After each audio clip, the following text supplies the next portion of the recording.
Good morning, students. For today, we are reading Uwem Udoko's Broken Pots, beginning from Act 1, Scene 1. A village square in Obieta Kingdom. It is a moonlit night. Enter 3 hunters, armed with den guns. First hunter. It's been a rather poor outing. I suggest we rest here for a while before proceeding on. They sit on a log of wood. Second hunter. It's so frustrating returning home with an empty bag for the third night running. It must be that the animals do not like the face of this moon. I wonder why the town is so quiet on such a fine night when the whole place should be skipping with activities. The people that hold up in their homes. It's been like this since after the king's death, and to me it portends evil. Not even the strange sight that some claim to have beheld in the kingdom lately can justify this strange development. I share in your foreboding. Just last night, I had said to myself, this gloom that hangs like a shroud over the kingdom cannot but be evil. Must the kingdom be rendered lifeless because the man died? There is more to this gloom than the king's death. But the death of a good man at a ripe age presages good things. Why is the late king's own different? Weeks after his death and burial, the kingdom is yet to regain its usual bustle. And the gloom has refused to dissipate, despite all efforts to enliven the place. Yesterday, the youth formed a musical procession to the palace, only to meet a cold place rendered so by the nascent quarrel between the princes. By the nascent quarrel. Rendered so by the nascent quarrel between the princes. This quarrel, I am afraid, might yet be another warning of trouble. But who regards the fears of a poor hunter? The princes shouldn't allow their father's absence to create a stain in their relationship. They have always been best of friends. I hear the quarrel is over succession to the throne. Who would have believed the younger prince had such interest? The elders should warn him, for he is at fault in this quarrel. As lowly hunters, we will never understand this quarrel. For the late king, it is said, had expressed the wish that the younger prince should succeed him to the throne. Do not forget that the elder prince is not the king's real son, but was born by the king's wife from Obidi when she left her first husband, the late king of Obidi. The fact of the prince's true paternity was confirmed many years ago by a certain hunter from Obidi, whom I met at the Ibiok forest, who in a rare gesture of friendship asked after the prince.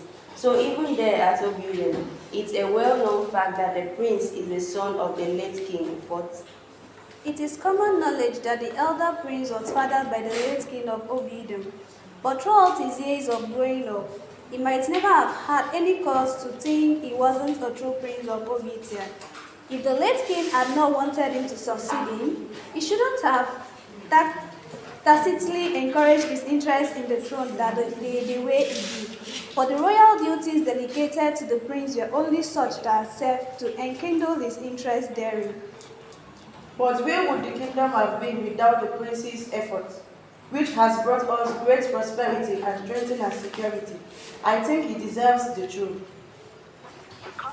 as the younger prince not acquitted himself well also in the roles he had been playing in the kingdom, how many times has he not rallied the youth for community service or joined the men at the farms? And when the women had protested over the imposition of tax on palm oil and firewood, did he not exhibit great leadership which had prevented the escalation of the crisis? His disposition is amiable and he is humble despite his high birth. Both princes have their strengths, but argument like this will only lead to division and strife.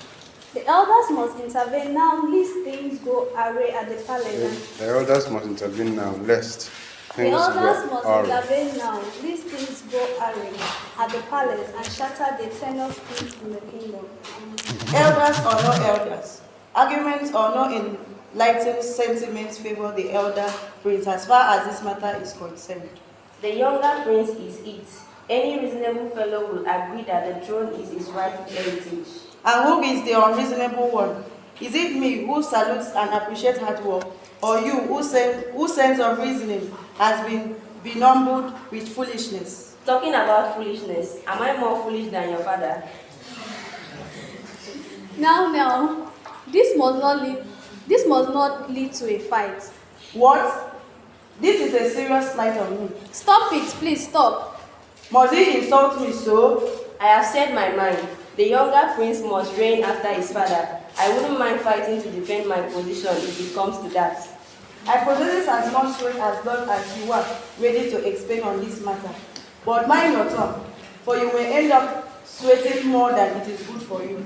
Peace, peace. But this matter could be resolved in a more creative way than this. We came here to rest and not to fight. But if you two must fight, then let it be for a more worthwhile reason.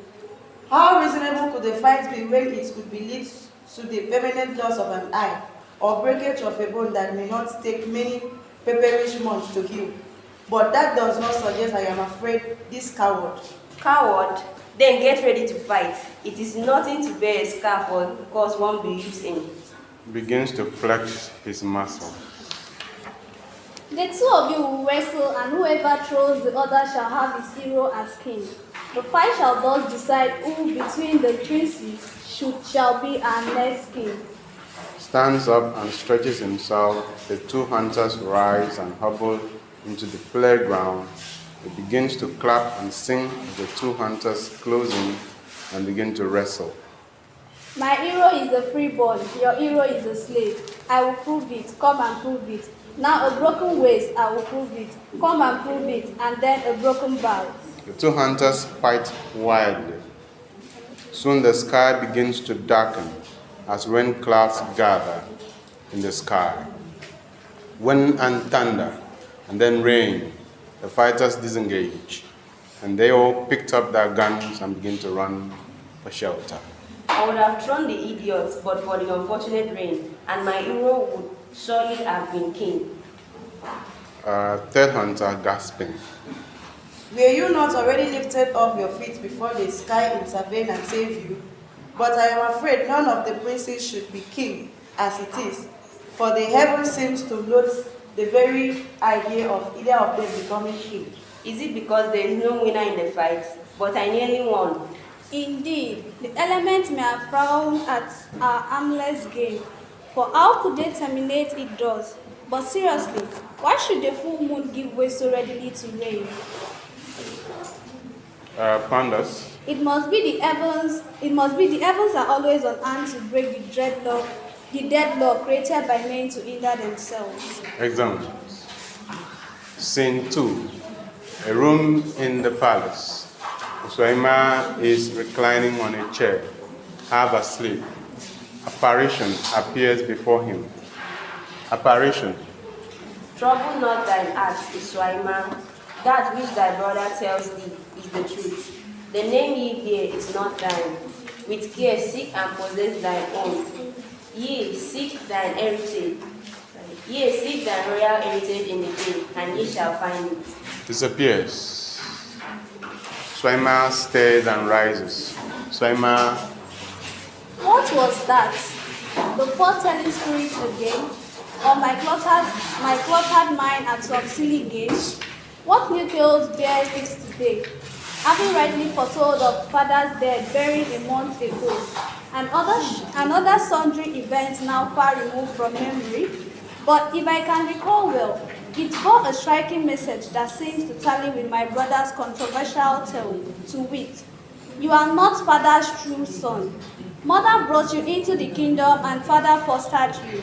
You are a prince of Obidum. With this recurring tale came the other clingers. Clincher. Seek thy heritage in the day and ye shall find it. A message of hope, which beat one thread softly but expeditiously. Still, was there nothing in my past which did point in this same direction, and which had taken me for granted? As a child, was I not venturesome and bold? And as an adult, pragmatic and ambitious? Are these not the veritable qualities prided upon by the citizens of Ovidu? and which has stood me out here amongst my royal peers? Pauses and ponders. It must be then that one is indeed not the true blue blood of Obadiah, but of Obedom, as the Spirit did affirm, which is not a very terrible thing. And that I shall possess my royal heritage, if I am purposeful in my search, which is not also an impossibility. The search shall, however, be like none other, requiring zeal marked with caution, and passion that needs must go with some measures of restraint. Herein lies my major challenge, and I must be discreet about it. Exit. A few minutes later, enter Acon with a bow. He sits down and begins to fiddle with it. Not long afterwards, Swaima enters. Swaima, I accuse you wrongly, my brother. I now know the truth. My kinship lies not here, but in Obedom. It is a good thing that you know the truth. In that case, we shall be king here while I reign at Obedom. It will be interesting. It is our destiny to bring peace between the two feuding kingdoms. Father said so. It was the principal thing he said. I wish it would be as easy to be king of Obedom as it would be to bring about peace between the two kingdoms. How do you mean? Do not expect my ascension to the throne of Obedom to be as smooth, do you? These things were destined even before we were born. Yes, I may have been destined to be king also, but fate above my own destiny to a quick-born, difficult task that needs must be performed in a cautious manner. Caution is needed in everything human. But where caution is emphasized must lurk certain dangers, and the more I think of it, the more apprehensive I become. Why am I expected to contend for a divine heritage, and not just sit in wait for it in the knowledge that it will come when it will, as is your Lord's? Why is my own path to the throne paved with uncertainties? The gods who has chosen us for this great task shall smoothen the path to our enthronement. I have no doubt about that. As Obedom, I'm known only for the wrong things. All that will change with time. But is the time between now and the coronation of the new king at Obedom not rather too short to expect any significant change in the people's disposition towards me? The kingmakers whose duty is to select a new king are not usually swapped by the swayed by the pedestrian sentiment. They know a king's mandate is divine. But even if I succeed in becoming king, do you believe I shall be fully accepted by the people? Your natural charisma would make all the difference for you at Obedom. You know you have always been a man of the people. Though I yet have some misgivings about these things, your words have somewhat lost heart my hope again. bolstered my hope. Bolstered my hope again. This is why we are brothers. The coming day shall be difficult for me. I wish I could find something worthwhile to keep busy. There are things to be done at the royal square. You could do well by looking into them. That reminds me. Calls out. Who is there? Let him come and put this ball away. Servant rushes in promptly. Pick that thing and then run along and see how work is progressing at the square. I was there some moments ago. The work is almost finished, and if it suits you, my lord, I shall proceed to the bush to inspect the traps. You may go then, but get someone to accompany you. Everyone is out, save me, but I think I can manage. Be careful then. Yes, my lord. Exit servant. You don't seem excited over your prospect of becoming king. There is nothing to be excited about. Knowing I will be happier if that prospect has remained yours, and mine to live under your continued shadow, and contributing my bit to the kingdom development, as I've always done. But as king, the responsibility awaits here. For though a mere mortal, I shall need to become like a benevolent God unto the people, discerning their dispersed yearnings, and meet all their popular needs. I need the embodiment of their hopes and inspiration be, and their courage in times of fear. I must also be ready to make great personal sacrifices for the kingdom's well-being, including putting my life on the line if the need arises. In summary, to be king is to give up the simple life I have been used to in the exchange for one of great responsibility to the people. But if for selfish reason I choose to trade the unpopular path, it will distort my personality, corrupt my good sense of judgment, and stifle my humanity. In both instances, the costs are great, one being of a most grievous nature. But you cannot run away from that fate now. It is rather late. Yes, it is late. Rises. I have to leave now and join the laborers at the Royal Square. Swimmer rising. I shall be coming along also, but I need to have a word first before you. Exeunt. Scene 3. Next day, outside the palace, enter palace servant. For the repeated time, the self-same oral, this chameleonic omen that solves the land, which appears to one white, to another black, and to yet another spotted, as done and all red before my own eyes. True, the people have been warned against acts capable of creating alarm in the kingdom, and anxiety of many have started dying down. But to reporting the matter amounts to creating great anxiety in the kingdom. Will it be a sobering report, or are these things, as the wise one said, mere signs thrown up by the earth to signpost the end of an era? Enter Ekong. You did well yesterday. I have never seen a bigger grass cutter in my life. The lucky one, which left his poor limb in the iron trap, is even bigger. Its escape was my entire fault. I delayed you at home longer than necessary. We were all very busy, my lord. So what have you caught today? I couldn't get to the traps. What happened? I saw a wounded and bedraggled eagle in the forest and proceeded to catch it. But another eagle emerged and meant to attack me. I panicked and ran away on the first impulse, but I later returned to the place, only to find a wounded eagle, or rather the eagle that I thought was wounded, attacking the one that had come to his rescue. The wounded eagle succeeded finally in killing the healthy one, and before my eyes fell down and died also. Did you bring the dead bird home? They are ominous signs, my lord. I ran back to the city.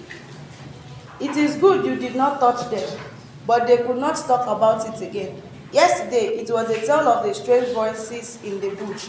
Today is the birds eating up each other. But they are bad omens, my lord.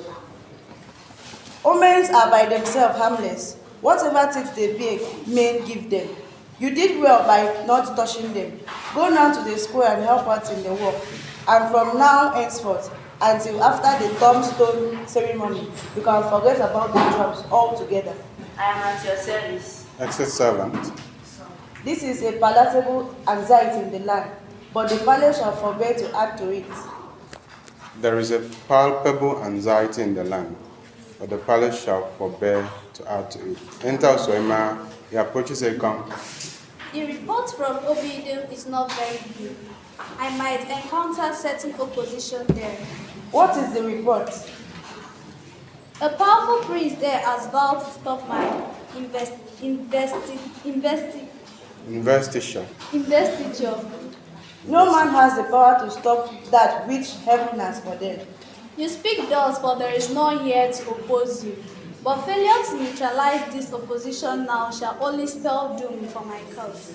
Father never mentioned the word doom when he spoke to me. He might have been ignorant of the plans being hatched there against me.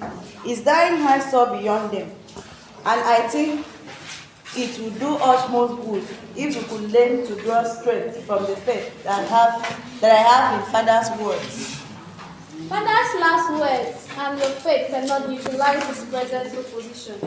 And I thought you would be more proactive, knowing that unless I succeed to the throne of Obidum, the cause of peace between the two kingdoms remain but emerging. You seem to be more interested in the peace than in the preceding issues, which ought naturally to be of paramount concern at this juncture. There isn't really much we can do until after Father's tombstone ceremony. I wish we could take your mind off these things for the time being. On the contrary, I think it was time I got started, if I must be ahead of this great rival at Obidum. Destiny places a man ahead of every competitor. He is winning many to his side every day, I am told. Then he must be acting in breach of the custom, since the memorial ceremonies for the old king has not been yet completed. The man is ambitious, and ambition has no respect for such courtesies. His action is indeed disrespectful. The people of Ubidi may choose to overlook the discretion coming so from him, but such would surely The people count of Obedem against may you. choose to overlook the indiscretion. The people of Obedi may choose to overlook the indiscretion coming so from him, but such will surely count against him. There is yet another serious matter. The man who was cut down in the last fight between the two kingdoms happened to be brother to this prince. Many things went wrong in the past, but I believe the kingdom will not hold them against each other forever. You make light of these things, but the issue here is the death of a popular prince whom I'm told was greatly loved by my opponents. Even then, we cannot exchange the life of any of our citizens for the life of a dead man. At the appropriate time, we shall seek ways of compensating for his loss. All the same, I feel for the dead man and the family that has lost him. You must pray for me, brother, for I am troubled over this thing, and for the many other things which happened in the past between the two kingdoms. I understand how you feel, but no one could have stopped these things from happening when they did. You think it was destiny? Call it whatever you want, but our powers over these things are at best modest. I shall try to remember this always. There have been more reports of strange sights in the kingdom. What do you make of them? I lack the leisure to entertain such things when there are more important things to worry about. That is the position I have tried to adopt myself. For men will always attach strange meanings to things they do not understand. Swimmer rises. I think I need some rest, for my head aches. You worry too much, but I think I don't have need of some rest myself. Exeunt. End of Scene 3, Act 1.